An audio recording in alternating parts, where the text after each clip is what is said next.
guys, welcome back to my channel. In today's video, I'm going to be sharing my recipe for lamb curry.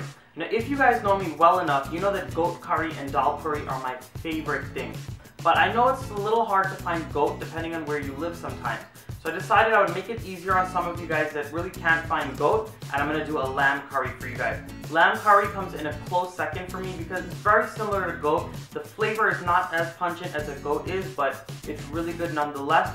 And if you guys want to see how to make Dhalpuri, go ahead and check out one of my previous videos. I'll have it linked right up here. So this way you guys can see how to make some Dhalpuri to have with your lamb curry.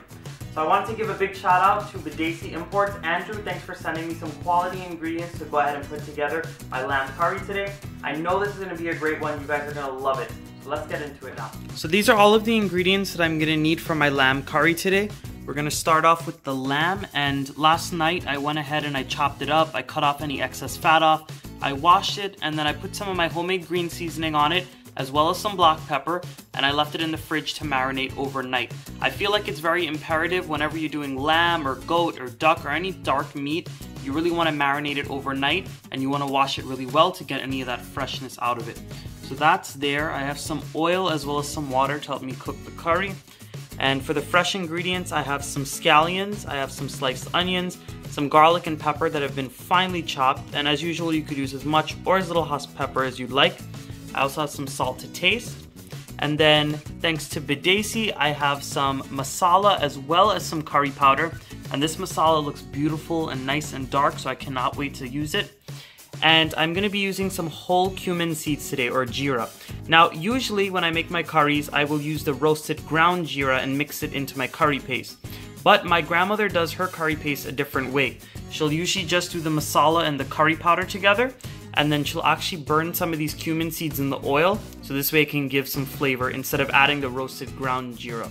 So I'm going to do it her way today. I'm going to do it a little different than I would normally do it, but nonetheless, it's going to be a great recipe. I hope you guys enjoy. So the first step when making the lamb curry is to go ahead and steam the meat. So the way we do that is we're going to heat our pot up on a high heat. We're going to add in just a few drops of oil.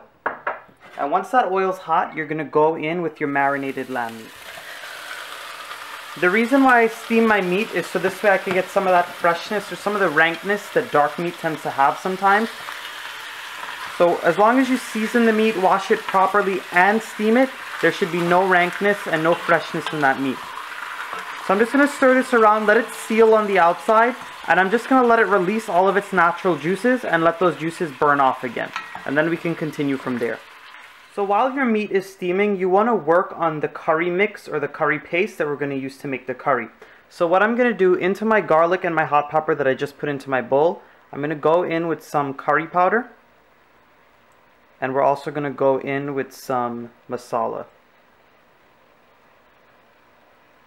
Usually when I'm making a goat curry or lamb curry or a duck curry, I really like the curry to be dark. I feel like when you're doing dark meats, you should really make a nice rich and dark curry.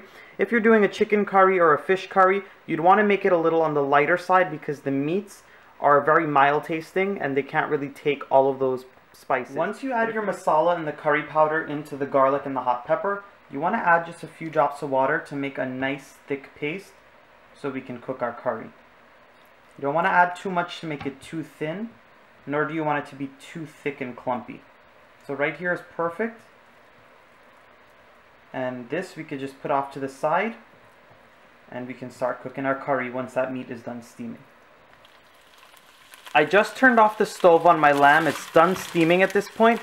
All of the water from the lamb, or the natural juices that were in it, have been released and then they dried back up. And now you're left with these nice little brown bits at the bottom. So what I'm going to do is I'm going to remove the lamb from the pan and then go ahead and start my curry. I know that some people, when they're done steaming the meat for their curry, they like to put the curry mix right on top here and bunjay the meat a little bit like that.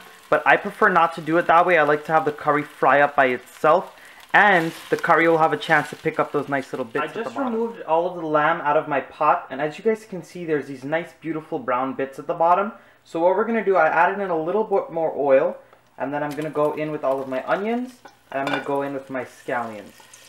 And we're just going to fry these up until the onions and the scallions get a little bit of a golden brown color. And all of those nice little brown bits, which is the flavor, is going to be picked up by the bottom of the pot. and add a really nice flavor to the whole dish. Once those onions and the scallions have had a chance to fry up for just a little bit, we're going to go in with our curry paste that we made. So I'm going to add it all in. And as I say in all of my curry videos, I like to cook my curry mixture for about 5 minutes. That's usually my rule of thumb. And by the end of the 5 minutes, all of that oil that just got absorbed into the spice mixture, it should start to release back from the spice mixture. And the spice mixture will achieve a nice dark brown color. So all you want to do is keep stirring, keep scraping the bottom of the pot. And I'm going to come back and show you guys what this looks like. So I just made a pretty dumb mistake, but I forgot to add my cumin seeds in, or the jeera. I don't know how that slipped my mind. So what I'm doing, just to go ahead and fix this problem a little bit, I took all of my curry mix and I moved it to one side of the pot. And I added just a few drops of oil to this side. And what I'm going to do is I'm going to go in with a few cumin seeds or jeera seeds.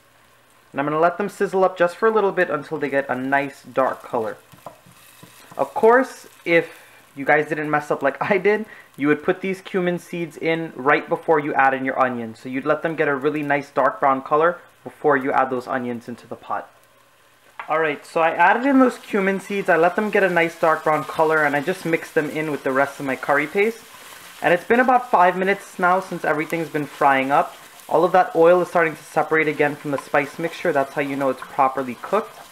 And it starts to get a little grainy at the bottom of the pot, starts to dry up a little. So that's how you know it's properly cooked and it's ready to use for the rest of the curry. So what I'm going to do now is I'm going to go in with all of my lamb. Just going to give this a stir. And you want to properly coat the lamb in this spice mixture. And I'm going to cook this for about an additional 2 minutes just so the flavors can infuse into the lamb a bit. And then we're going to add water after that. There's no need to fry it up too much with the spices because since you steamed the lamb already, it's already nice and dry, and those natural juices have been burnt off from the lamb. After that meat has fried up for about 2 minutes with all of those spices, it's time to go in with all of your water. So I'm going to add enough water to cover the meat because it's going to take a little while to boil. Depending on the cut of meat or the type of lamb that you're using, some cuts might be a little tougher than others. So this can boil from anywhere from 30 minutes to an hour. And I'm just going to come back and show you guys what it looks like when it's done and it's nice and tender.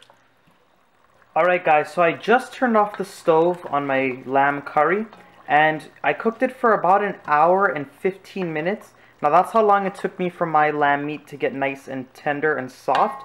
But of course you can cook it to your preference because I know some people actually like the meat a little chewy, some people don't like it too soft. So what I did just now, right before I took it off the heat, is I stirred in some extra green seasoning, just about a teaspoon. What that green seasoning is going to do is going to give the dish a nice freshness and a nice brightness. Since this was cooking for so long, all of those flavors are nice and cooked down. But you want to go ahead and add in some green seasoning, or you can add in some fresh cilantro or fresh culantro, so this way you can brighten up the flavor just a bit. So you want to give this a taste for salt, and I'm drooling right now guys, so I'm going to go ahead and dish some out, and I'm going to go ahead and taste it for you guys.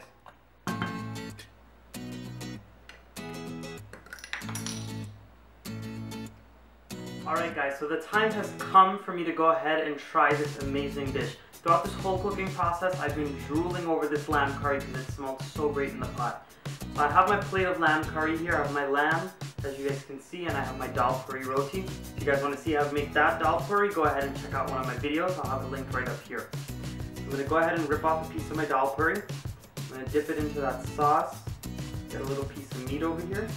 I'm going to go ahead and eat it. That is so good guys, it's so good. The pepper is perfect, the curry is perfect, it has a perfect texture, perfect taste. I love it. And all of that green seasoning that we added in at the end, it adds the perfect amount of freshness. Alright everyone, I really hope you guys enjoyed that video. That lamb curry was to die for. That soft Dhalpuri roti soaking up all of the gravy from that curry. So good, I could eat another plate. So I really hope you guys enjoyed this recipe. Go ahead and give it a nice big thumbs up. Please consider subscribing to my channel if you're not subscribed yet. And go ahead and comment down below and tell me what you guys would like me to make next. I'll see you guys again in another one of my awesome recipes.